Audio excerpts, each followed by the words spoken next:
குறித்து நாம் என்ன பண்ணோம் பார்த்தோம். அல்லேலூயா.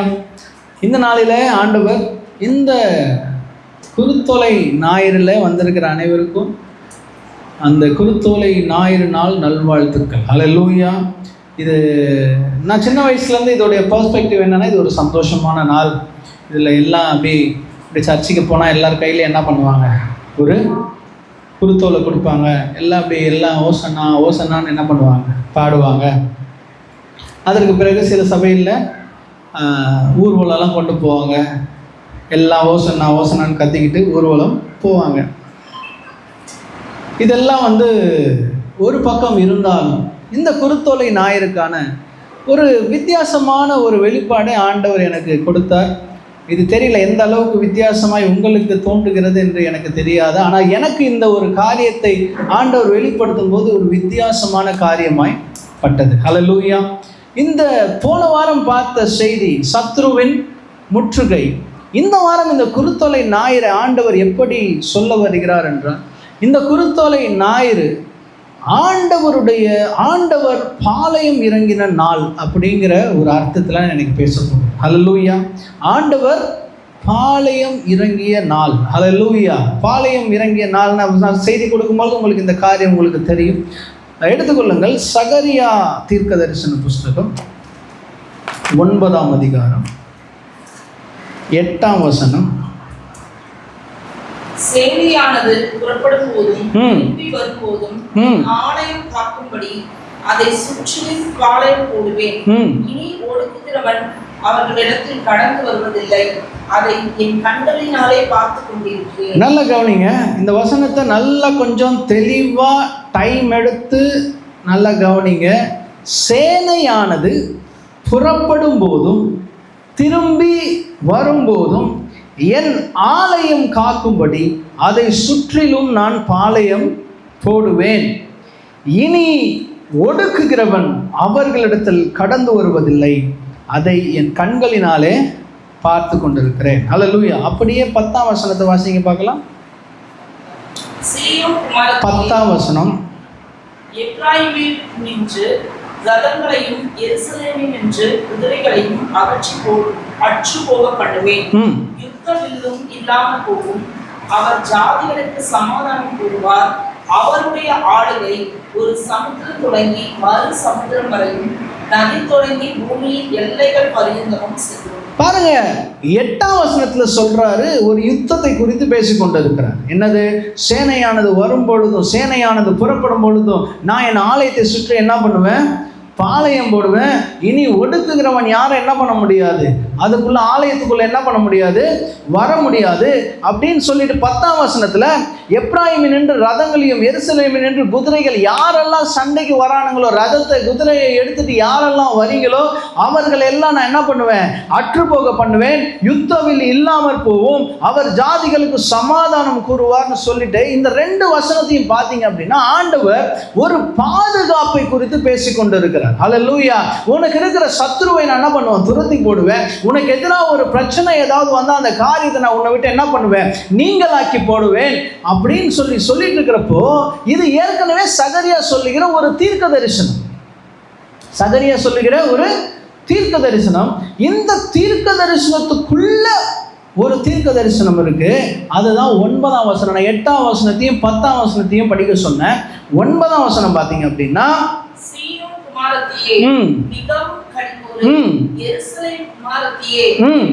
கம்பீரி, இதோ உன் ராஜா உன்னிடத்தில் வருகிறார். அவர் நீதியுள்ளவரும் ரட்சிக்கிறவரும் தாழ்மையுள்ளவரும் கழுதையின் மேலும் கழுதை குட்டியாகிய மரியின் மேலும். அப்ப நல்லா கவனிங்க. 2 வசனத்துக்கு நடுவுல இந்த வசனத்தை ஆண்டவர் சேர்க்கிறார். சகரியா தீர்க்க தரிசனம் சொல்லும் பொழுது சகரியாக்கு இந்த லைன் எதுக்கு வந்ததுன்றதே கண்டிப்பா என்ன இருக்காது, தெரிஞ்சு இருக்காது. சகரியா ஒரு ஃப்ளோல தீர்க்க தரிசனம் சொல்லிட்டு இருக்காரு. உன்னை நான் பாதுகாப்பேன், உன்னை நான் என்ன பண்ணுவேன், எதிரிகளை விட்டு அற்று போக பண்ணுவேன், இது பண்ணுவேன், ஆலயத்தை பாதுகாப்பேன், யாரும் ஒடுக்குகிறவன் உங்களிடத்துல வருவதில்லை, யுத்தத்தை நான் எடுத்து போடுவேன், யுத்த வில்லை எடுத்து போடுவேன் இப்படின்றப்போ நடுவில் அவருக்கே அறியாமல் ஒரு வார்த்தை வருகிறது. ராஜா சாந்த குணம் உள்ளவரும் ரட்சிக்கிறவரும் தாழ்மையுள்ளவரும் கழுதையின் மேலும் கழுதை குட்டி ஆகிய மரியின் மேலும் ஏறி வருகிறவருமா இருக்கிறார். அப்ப இந்த சூழ்நிலையை புரிஞ்சுக்கோங்க. குருத்தோலையில நம்ம கொண்டாடுகிற இந்த கழுதையின் மேல் ஏறி வருகிற காரியம் எதை குறிக்கிறது என்றால், ஒரு ராஜா யுத்தத்திற்கு கடந்து செல்கிற ஒரு காரியத்தை குறித்து ஆண்டவர் பேசிக் கொண்டிருக்கிறார். சொல்றதை புரிஞ்சுக்கோங்க நல்லா. அதனால தான் அது முன்னாடி வசனத்தையும் அதுக்கு பின்னாடி வசனத்தையும் நான் வாசித்தேன். அதுக்கு நடுவில் இந்த வார்த்தையை சொல்றாரு. இன்னொரு காரியத்தையும் சொல்றார் ஆண்டவர். 8ஆம் வசனத்தோட லாஸ்ட் பார்த்தீங்கன்னா, ஒடுக்குகிறவன் அவர்களிடத்தில் கடந்து வருவதில்லை, அதை என் கண்களினாலே பார்த்து கொண்டிருக்கிறேன். ஆண்டவருக்கு எதுவுமே மறைக்கப்பட்டதில்லை. இந்த மாதிரி பல காரியங்களை ஆண்டவர் ஏன்னா நடந்தது, நடக்க போகிறது, இனிமேல் நடக்கிறது, முன்னாடி நடந்தது எல்லாமே ஆண்டவருக்கு நேரம் காலங்கிறது ஒன்றுமே கிடையாதுங்க. அவர் சொல்றாரு, நான் இதை பார்த்து கொண்டிருக்கிறேன். எதை பார்த்து கொண்டிருக்கிறார் தெரியுமா? ஆண்டவர் அந்த கழுதையின் மேல் பவனி வருகிற காட்சியை அவர் அந்த இடத்துல கண்முன்னே கொண்டு வந்து என்ன பண்றாரு? நிறுத்துறார். இந்த இடத்துல ஒரு ராஜா ஒரு பாளையம் போடுகிற ஒரு காட்சி. ஒரு தேசத்தை, எருசலேமை சுற்றி ஆண்டவர் காப்பாற்றுகிற, எருசலேமை எப்படி காப்பாற்றுவது, இந்த ஆலயத்தை எப்படி காப்பாற்றுவது என்பது பாளையம் போடுகிறது தான் இந்த குருத்தோலை ஞாயிறாக நாம் என்ன பண்ணிட்டு இருக்கோம்? கொண்டாடி கொண்டிருக்கிறோம். ஹல்லேலூயா, ஹல்லேலூயா. நல்லா கவனிங்க. முதலாவது இந்த வசனத்தை நான் சின்னதாக எக்ஸ்பிளைன் பண்ணுறேன், அதற்கு பிறகு நீங்கள் புரிந்து கொள்வீர்கள்.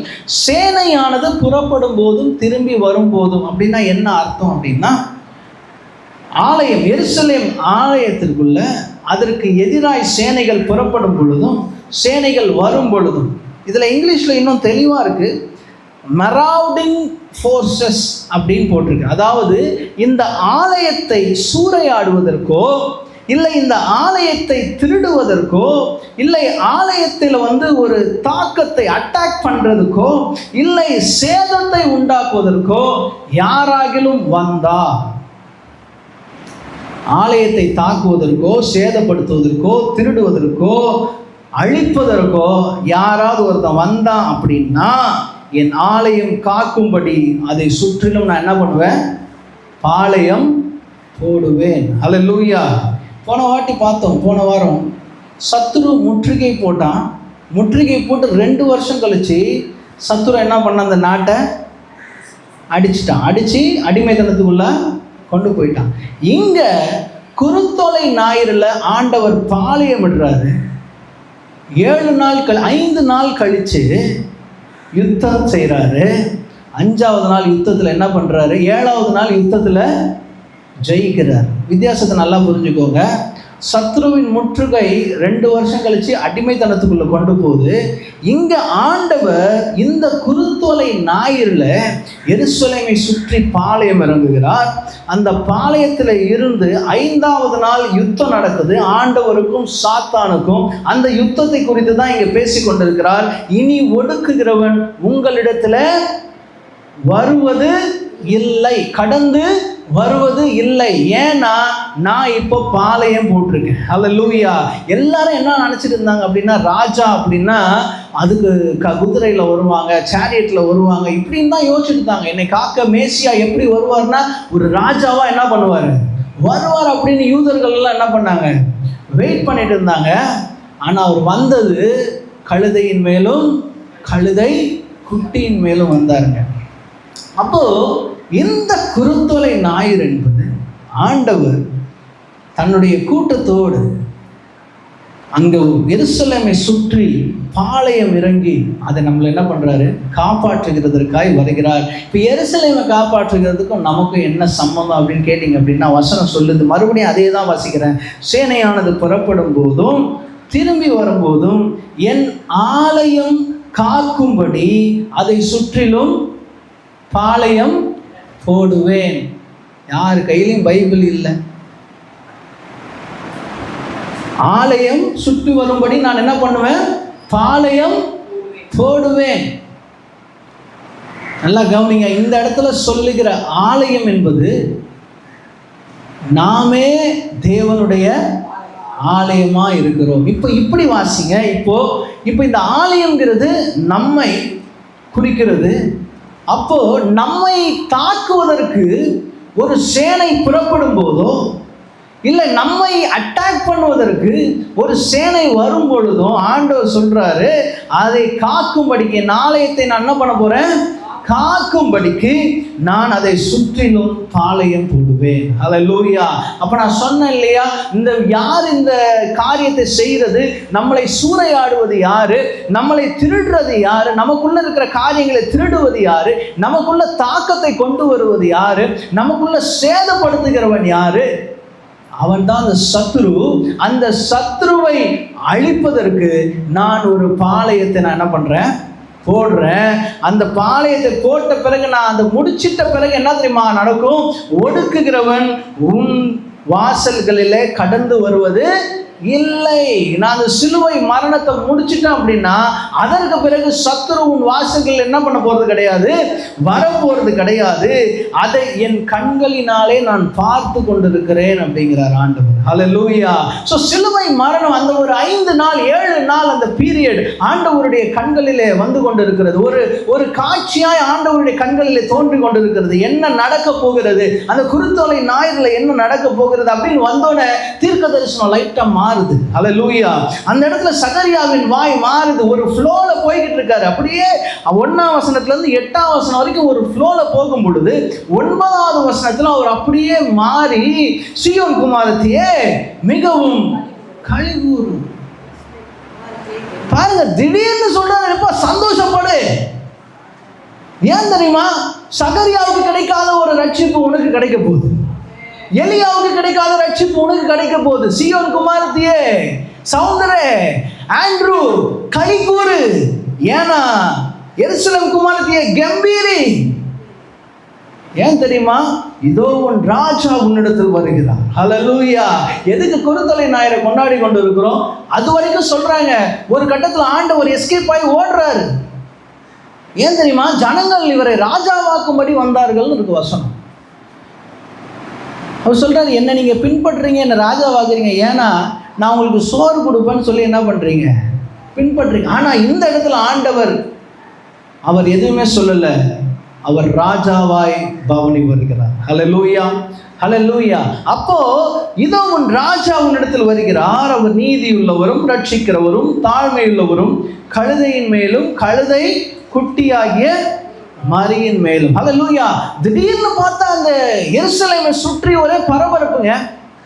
யாருங்க இவரு, திடீர்னு ஒரு கழுதை மேலே ஏறி வராரு. கழுதை மேலே ஏறி வரும்பொழுது எல்லா வஸ்திரங்களை தூக்கி வழியில விரிக்கிறாங்க. பனை மரத்தோடைய அந்த பாம் ட்ரீயோடைய அந்த காரியங்கள் எல்லாம் தூக்கி என்ன பண்றாங்க, வழியில போடுறாங்க. கையில் அதை வச்சு எல்லாம் ஆட்டி ஓசன்னா ஓசன்னா ஓசன்னான்னு என்ன பண்றாங்க, கத்துறாங்க. ஓசன்னானா என்ன அர்த்தம், ஓசன்னானா என்ன அர்த்தம், காட் சேவ் அஸ். கடவுளே எங்களை காப்பாத்துங்க காப்பாத்துங்கன்னு. அப்போ பாருங்க அந்த சிச்சுவேஷன் நீங்க யோசிங்க. அவர் ஒரு ராஜாவா வராரு, சுத்தி இருக்கிற ஜனங்களாம் எங்களை காப்பாத்துங்க எங்களை காப்பாத்துங்கன்னு கேட்குறாங்க. ஒரு போருக்கு தயாராகி கொண்டிருக்கிற ஒரு சூழ்நிலை அந்த இடத்துல நடந்து கொண்டு இருக்கிறது. நமக்கு வெளியே வந்து பார்க்குறப்போ அப்படி ரொம்ப சிம்பிளாக அப்படியே தாழ்மையாக இந்த கழுதை மேலே ஏறி வர்றது, அப்படியே இதெல்லாம் சுற்றி அப்படி இல்லைங்க. இந்த சூழ்நிலை நீங்கள் அப்படி யோசிச்சு பார்த்தீங்கன்னா வேற மாதிரி இதை இமேஜின் பண்ணணும். ஒரு சத்ருவுக்கு எதிரான ஒரு சண்டை நடக்க போகுது. இன்னும் ஒரு 5 நாளில் சிலுவை எல்லாம் ஒரு சண்டை நடக்க போகுது. அந்த சண்டைக்கு முன்னாடி ஆண்டவர் ஒரு பாளையம் போடுறாரு. ஹல்லேலூயா. சுற்றி கவர் பண்ணுறாரு எருசலேமை. அந்த ஆலயத்தை சுற்றி என்ன பண்ணுறாரு, கவர் பண்ணுறாருங்க. ஒரு வித்தியாசமான ஒரு பாளையம். ஒரு யுத்தத்திற்கு போவதற்கு முன்னாடி ஒரு ராஜா என்ன பண்ணணுமோ அந்த காரியத்தை ஆண்டவர் என்ன பண்ணாரு, செஞ்சார். இந்த யுத்தம் நடக்க போகுது. இந்த யுத்தத்தில் நான் ஒடுக்குகிறவனை தலையை நான் என்ன பண்ண போறேன், நசுக்க போகிறேன். அது அடுத்த 5 நாட்களில் நான் நசுக்க போகிறேன். அதற்கு முன்னாடி நான் என்னுடைய ஜனங்களோடு கூட சேர்ந்து நான் என்ன பண்ணேன், இந்த எருசலேமை பாளையம் போடுறேன். பாளையம்னா கேம்பெயின். அது என்ன பண்ணுறது, அந்த இடத்துல ஒரு நோட்டம் விடுறது, ஒரு என்ன சொல்கிறது, அந்த இடத்துல என்ன சிச்சுவேஷன், என்ன காரியம், நம்மளுடைய சண்டைக்கு போவதற்கு எல்லாம் தயாராக இருக்கிறீங்க, எல்லா காரியத்தையும் அந்த இடத்துல என்ன பண்ணுறாரு, பார்க்குறாருங்க. எதுக்காக தெரியுமா? ஆலயம்னு இப்போ படிச்சிடுறோம், ஆனால் அந்த ஆலயம் யார்? அந்த இடத்துல ஆண்டவர் அங்கே நின்ன காரியம். எதுக்கு ஆண்டவர் கழுதை மேலே ஏறணும், எதுக்கு அங்கே வரணும் அப்படின்னா, அவர் ஆலயத்தை குறித்த நோக்கமாக இருக்கிறார். ஆலயம்னா எருசலேம் ஆலயம் அல்ல, நீங்களும் நானும் தான் அந்த ஆலயம். அந்த ஆலயம் பாதுகாக்கப்படணும் அப்படிங்கிற ஒரு எண்ணம் ஆண்டவருக்குள்ள இருக்குது. இந்த ஆலயத்தை கொள்ளடிக்கிறதுக்கு சத்துரு வருவான், அவன் தலையை நசுக்கணும். இந்த ஆலயத்தை சூறையாடுறதுக்கு சத்துரு வருவான், அவன் தலையை நான் சிலுவையில் நசுக்கணும். 2000 வருஷம் கழிச்சு ஒரு ஜனம் நம்மளை என்ன பண்ணும், சபையில் உட்காந்து ஆராதிக்கும். அவனை கெடுக்கிறதுக்குன்னு சத்துரு வருவான், அவன் தலையை நான் என்ன பண்ணணும், நசுக்கணும். அதுக்கு நான் இன்னைக்கு பாளையம் போடணும். ஹல்லேலூயா, ஹல்லேலூயா. குருத்தலை ஞாயிறு என்பது ஒரு ஜாலியாக சந்தோஷமா அப்படியே ஓசன்னா ஓசன்னா என்ன, ஆண்டவரை காப்பாத்துங்க. ஜனங்கள் சுற்றி கத்துறாங்க, ஆண்டவரை காப்பாத்துங்க காப்பாத்துங்க, உன்னதத்திலிருந்து வருகிறவர் சோதரிக்கப்பட்டவர், ராஜா ராஜா வாழ்க, ராஜா வாழ்க. அந்த சூழ்நிலை யோசிப்பாருங்க. அங்கே இருக்கிறது ரோம அரசாங்கம். ஒரு ஜனம் கூட்டி ஆண்டவர் கூட்டிட்டு வர்றாரு, சுற்றி நிற்கிறவங்களாம் கத்துறாங்க, ராஜா வாழ்க, ஓசன்னா ஓசன்னா ஓசன்னா. அப்போது ஒரு யுத்தத்திற்கு ஒரு முன்மாதிரியான ஒரு நாள் இந்த குருத்தோலை ஞாயிறு. ஹல்லேலூயா. ஒடுக்குகிறவன் அப்படின்னா பிசாசு, சத்துரு அவர்களிடத்துல கடந்து வருவதில்லை. நல்லா சொல்லுங்க, ஆண்டவர் சிலுவையில் மறைச்சிட்டாரு. எல்லாரும் அப்படி தன்னுடைய உங்களுடைய கரங்களை வைத்து சொல்லுங்க, ஒடுக்குகிறவன் என் வழியை கடந்து வருவதில்லை. ஹல்லேலூயா, ஹல்லேலூயா. சத்துரு என் வழியை என்ன பண்ணல, கடந்து வருவதில்லை. ஏன்னா இதெல்லாம் அப்பவே ஆண்டவர் என்ன பண்ணிட்டாரு, முடிச்சுட்டார். நம்ம நிறைய யோசிக்கிறோம், ஒடுக்குகிறவன் எனக்கு சத்துரு என்ன பிரச்சனை தரான், சத்துரு என்ன இது ஆண்டவர் சொல்றாரு, ஒடுக்குகிறவன் இனி கடந்து வருவது இல்லை. நான் பாளையம் போட்டுட்டேன். நான் பாளையம் போட்டுட்டேன்னா அவருடைய வாழ்க்கையில தோல்வி என்பதே கிடையாது. பிசாசு செய்த மிக முக்கிய ஒரு முட்டாள்தனம் என்ன தெரியுமா? ஆண்டவர் சிலுவையில் மரித்தவுடன் அவன் ஜெயித்துட்டான்னு நினச்சிட்டான். ஆண்டவர் சிலுவையில் மரிச்சோன்னு அவன் ஜெயிச்சுட்டான்னு நினச்சிட்டான். ஆனால் விஷயமே தெரியாது, அந்த சிலுவை மரணம் தான் பிசாசின் தலையை நசுக்கிய தருணம். ஹல்லேலூயா. அவன் சாவடிச்சுட்டா போதும்னு நினச்சான். ஆனால் ஒரு பாவமே இல்லாமல் வாழ்ந்து அதில் கடைசி வரைக்கும், சிலுவை மரணம் வரைக்கும் கீழ்ப்படிந்தவராய் அவர் மரிக்கும் பொழுது அந்த பிசாசின் தலை நசுக்கப்பட்டது, மரணம் ஜெயமாய் விழுங்கப்பட்டது. ஹல்லேலூயா. அப்படிப்பட்ட ஒரு காரியத்தை ஆண்டவர் அங்கே பண்ணார் பாருங்க. இன்னொன்று, அதை என் கண்களினாலே பார்த்து கொண்டிருக்கிறேன். இதை படிக்கும் பொழுது ஆண்டவர் நாட்களுக்கோ இல்லை நேரத்துக்கோ இதுக்கெல்லாம் அப்பாற்பட்ட ஒரு தேவனுங்க. பார்த்து கொண்டு இருக்கிறேன் அப்படின்னா அவர் ப்ரெசன்ட் கண்டினியூஸில் சொல்கிறாரு. கிராமர் தெரிஞ்சவங்களுக்கு தெரியும், ப்ரெசன்ட் கண்டினியூஸில் சொல்கிறாரு. பார்ப்பேன்னு சொல்லலை ஆண்டவர், நான் இந்த காரியத்தை பார்ப்பேன் அப்படின்னு சொல்ல, ஐம் வாட்சிங், நான் பார்த்து கொண்டு இருக்கிறேன் அப்படின்னா இந்த காரியெல்லாம் ஆண்டவருக்கு இந்த சகரியா புஸ்தகம் எழுதுறப்போ ஒரு 500-600 வருஷத்துக்கு முன்னாடி இருக்கும். ஆண்டவர் மரணத்துக்கும் சகரியா எழுதுனதுக்கும் ஒரு 500-600 வருஷத்துக்கு முன்னாடி இந்த தீர்க்கதரிசனம் எழுதப்பட்டிருக்கப்போ அந்த காட்சி அவர் கண்ணுக்கு தெரியுது.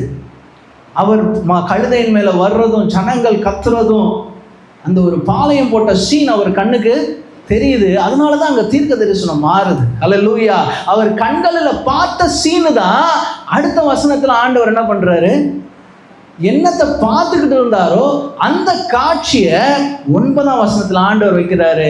ஏய் சந்தோஷப்படியா சீயோன் குமாரத்தி, சந்தோஷப்படு. எதுக்கு நீ என்ன பண்ணுற, இந்த சகரியெல்லாம் எழுதுகிறப்போ அவங்க அடிமைத்தனத்துக்குள்ளே இருக்கிறாங்க. எங்கே இருக்கிறாங்க? அடிமைத்தனத்துக்குள்ளே இருக்கிறாங்க. அவர் சொல்கிற சீயோன் குமாரத்தியை சந்தோஷப்படுவோம். ராஜா என்ன பண்ணுறாரு, வந்து கொண்டு இருக்கிறார். கழுதையின் மேலும் கழுதை குட்டியாகிய மரியின் மேலும். யாரை குறித்து பேசுகிறார் என்பதை 10வது வசனத்தில் தெரிய வரும் நமக்கு. அவர் ஜாதிகளுக்கு சமாதானம் கூறுவார். யாரு சமாதானத்தின் தேவன், யாரு சமாதான பிரபு? அந்த சிலுவையிலே மரித்த இயேசுதான் சமாதான பிரபு. அவருடைய ஆளுகை ஒரு சமுத்திரம் தொடங்கி மறு சமுத்திரம் வரைக்கும். ஹல்லேலூயா. அதற்கு முன்னாடி யூதர்கள் மட்டும்தான் அவரை என்ன பண்ணி கொண்டிருந்தாங்க, தெய்வமாய் வணங்கி கொண்டிருந்தாங்க. எப்போ இந்த சிலுவை மரணம் முடிஞ்சதோ அதற்கு பிறகு அவருடைய ஆளுகை எக்ஸ்டெண்ட் ஆகுது. எக்ஸ்டெண்ட் ஆகி எங்க போகுது அப்படின்னா, ஒரு சமுத்திரம் தொடங்கி மறு சமுத்திரம் வரைக்கும், நதி தொடங்கி பூமியின் எல்லை வரைக்கும் செல்லும். அப்போ அந்த சிலுவை மரணம் எவ்வளவு மிக இம்பார்ட்டன்ட்னு பாருங்க. ஆண்டவருடைய எல்லையே விரிவாக்குதுங்க.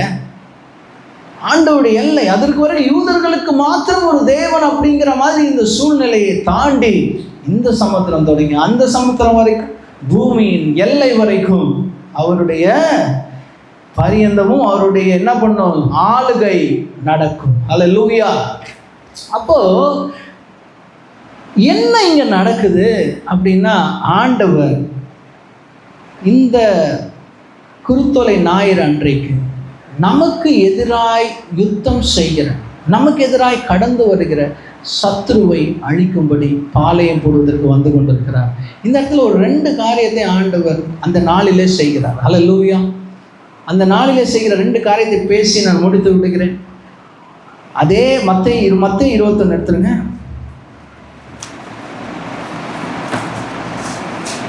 இப்போதான் நான் புதிய ஏற்பாட்டுக்கே வரேன். மத்தேயு 21:12. இயேசு தேவாலயத்தில் பிரவேசித்து ஆலயத்திலே விற்கிறவர்களும் கொள்ளுகிறவர்களுமாகிய யாவரும் வெளியே துரத்தி காசுக்காரருடைய பலகைகளும் புறா விற்கிறவர்களின் ஆசனங்களையும் தவிர்த்து. சரி, இப்போ இதுக்கு முன்னாடி பார்த்தீங்க அப்படின்னா, இந்த 21ஆம் அதிகாரம் பார்த்தீங்கன்னா ஃபுல்லாக அந்த குருத்தோலை ஞாயிறு குறித்ததான காரியங்கள் வரும். நீங்கள் ராஜா சாந்த குணம் உள்ளவர்கள், இப்போ சகரியா 9:9 வாசிச்சோம் இல்லையா, அதை ரெஃபரன்ஸ் கொடுத்து தீர்க்க தரிசனால் உரைக்கப்பட்டது நிறைவேறும்படி இதெல்லாம் நடந்தது. அதற்கு பிறகு திரளான ஜனங்கள் தங்கள் வஸ்திரங்களை வழியிலே விரித்தார்கள், வேறு சிலர் மரக்கிளைகளை தரித்த வழியிலே பரப்பினார்கள். இனிமேல் இதை வாசிக்கும் பொழுது உங்களுக்கு ஒரு யுத்தம் ஞாபகம் வரணும். அல்லேலூயா. இது ரொம்ப ஒரு கொண்டாட்டமாக ஞாபகம் வரக்கூடாது, ஒரு யுத்தத்தின் ஒரு ஆயத்தமாக ஞாபகம் வரணும். முன் நடப்பாரும் பின் நடப்பாரும் ஆகிய திரளான ஜனங்கள், தாவீதின் குமாரனுக்கு ஓசன்னா, கர்த்தரின் நாமத்தினாலே வருகிறவர் ஸ்தோத்திரிக்கப்பட்டவர். அல்லேலூயா. இப்படி வரும் பொழுது இயேசு தேவாலயத்திலே பிரவேசித்து நேரா முதலாவது சண்டைக்கு ஆயத்தம் பண்ணோன்னு அவர் எங்க பிரவேசிக்கிறாரு? தேவாலயத்துக்குள் பிரவேசிக்கிறார். ஏன்னா அங்க வாசிச்சோம் சகரியால, அவர் இங்க சண்டை போடுறதே எதுக்காக? தேவாலயத்துக்காக தான். ஆனா ஆலயத்துக்குள்ள என்ன நடந்துகிட்டு இருக்கு? ஏன் அவர் ஆலயத்தை கிளீன் பண்ணாரு ஃபர்ஸ்ட்? ஏன்னா இதோடைய முக்கிய நோக்கமே, இந்த குருத்தோலை ஞாயிறு அவர் பிளான் பண்ணி வச்சது, 500 வருஷத்துக்கு முன்னாடி பிளான் பண்ணி வச்சது, என் ஆலயத்தை காக்கும்படி. ஆனா ஆலயம் எப்படி இருக்கு? காசுக்காரர்களும் ஆலயத்தில் விற்கிறவர்களும் கொள்ளுகிறவர்களும், காசுக்காரருடைய பலகைகளும் புறா விற்கிறவர்களுடைய ஆசனங்களும். இந்த ஆலயம் எப்படி இருக்கு? இந்த ஆலயத்துக்காக தான் ஆண்டவர் சிலுவையில் என்ன பண்ணாரு? மரிச்சாரு. அவ்வளோ பிளான் போட்டாரு, பாளையம் போடுறாரு, சத்துருவை அழிக்கிறதுக்கு ரெடி ஆகுறாரு, ஒரு ராஜாவா உள்ள களம் இறங்குறாரு. அந்த இறங்கி அந்த ஆலயத்தை வந்து பார்த்தா ஆலயம் எப்படி இருக்கு? விற்கிறவர்களும் கொள்ளுகிறவர்களும், என்ன சிம்பிள், பண ஆசை. விற்கிறவனுக்கு மாத்திரம் தண்டனை கிடையாது, கொள்ளுகிறவன்னா இந்த கொள்றது கிடையாது, வாங்குகிறவன். கொள்ளுகிறவன்னா என்னது? நம்ம யோசிப்போம், சபையில் அவங்க விற்கிறாங்க பணத்தை ஏதோ, ஆனால் வாங்குறது யாரு? 2 பேருக்குமே ஆண்டவர் என்ன பண்ணுறாரு? அடித்து துரத்துறது தான் ஆண்டவருடைய வேலை. விற்கிறவர்களும் கொள்ளுகிறவர்களும் காசுக்காரர்களின் பலகைகளும் புறா விற்கிறவர்களின் ஆசனங்கள். தேவாலயம் முழுவதும் தீட்டுப்பட்டு போய் கிடக்குங்க. புறா பரிசுத்த ஆவியானவருக்கு ஒப்பாய் சொல்லப்பட்ட ஒரு பறவை. ஆனால் அந்த பறவையை பலி கொடுக்கறதுக்கு, புறாவுக்கு பலி கொடுக்கறதுக்கு ஆலயத்துக்குள்ள விற்க ஆரம்பிச்சிட்டாங்க. பலி கொடுக்கறது எதில் தெரியுமா பலி கொடுக்கணும்? அவங்க வீட்டில் வளர்க்குற புறாவையும், அவங்க வீட்டில் வளர்க்குற ஆட்டையும், வீட்டில் வளர்க்குற மாட்டையும் தான் பலி கொடுக்கணும். ஏன்னா தன்னுடைய மடியில் வளர்த்த ஆடை பலியாகும் பொழுது தான் அவன் பாவத்துக்கு கொஞ்சமாவது மணந்திருப்போம். அவன் மடியில் வளர்ந்த ஆடை எடுத்துகிட்டு போயிட்டு பலி கொடுக்கும்போது அது கதறி சாகுறத பார்க்குறப்போ இனி இந்த பாவத்தை என்ன பண்ணக்கூடாது, நம்ம பண்ணக்கூடாது அப்படின்னு யோசிப்பான். ஆனால் இவங்க அதையும் என்ன பண்ணிட்டாங்கன்னா புறாவை ரெடிமேடாக விற்க ஆரம்பிச்சிட்டாங்க. ஆலயத்தில் பலிகள் ரெடிமேடாக விற்க ஆரம்பிக்குது. அதை வாங்கி கொண்டு போய் பலி செலுத்தான். அப்போ இந்த ஆலயத்துக்காக தான் ஆண்டவர் வருகிறார், ஆலயத்துக்கு தான் பாளையம் போடுறாரு. ஆனால் ஆலயத்தோட நிலைமை ரொம்ப மோசமாக இருக்கு. இன்னைக்கு அந்த ஆலயம் நீங்கள் தான். உங்களுக்காக தான் இந்த குருத்தோலை நாயில். எதுக்கு இங்கே கழுத மேலே வரணும்? அவரால் முடிஞ்சா ஒரு ஒரு 10 குதிரை வச்ச ஒரு இதில் வந்திருக்க முடியாத சேரியட்டில். நமக்காக தான் தாழ்மையின் கோலம் பூண்டவர் அந்த இடத்துல இறங்கி வராருங்க. இறங்கி வந்து இன்னொரு வருஷம் சொல்லும். லூக்கா 19:41 எடுங்களேன்.